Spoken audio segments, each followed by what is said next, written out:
Well, it is time for us to take a look at some of our Alaska news for this Friday morning, and I can tell you right now before we even get started that we're not going to get time to get through all of it. There's just so much, so I'm going to refer you to become a subscriber because subscribers get an email every day that gives you a 30-minute version of the news. It gives you a lot more detail than what I'm about to give you now and also more stories than you're about to get, but this is certainly better than mainstream, right?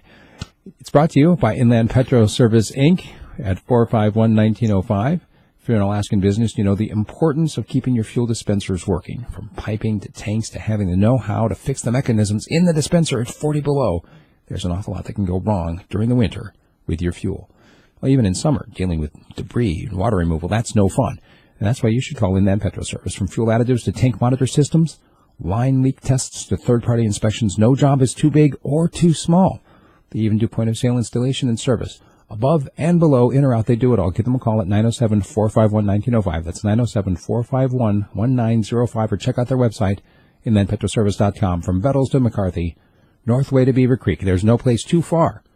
Inland Petro Service knows Alaska.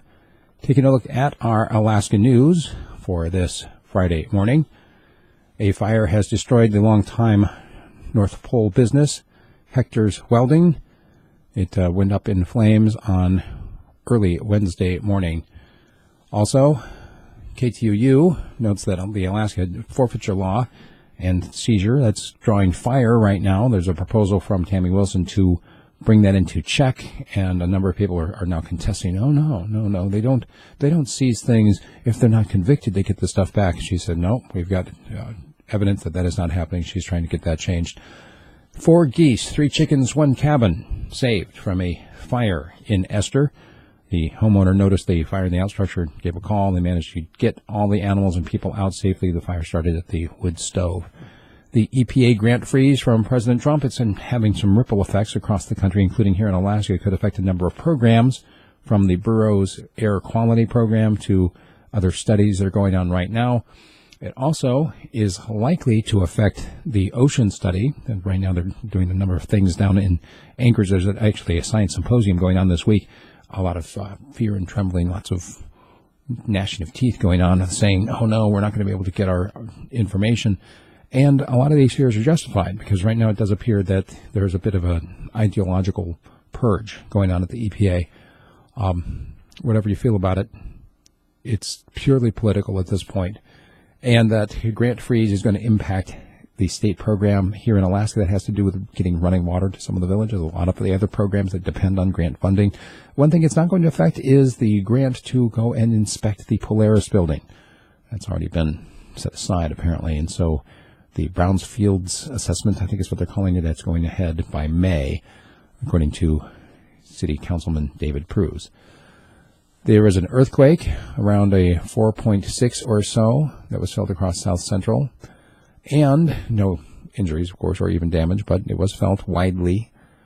Rod Udd, you may remember him as an owner of a car dealership that ended up buying in to the Alaska Aces. He has passed away.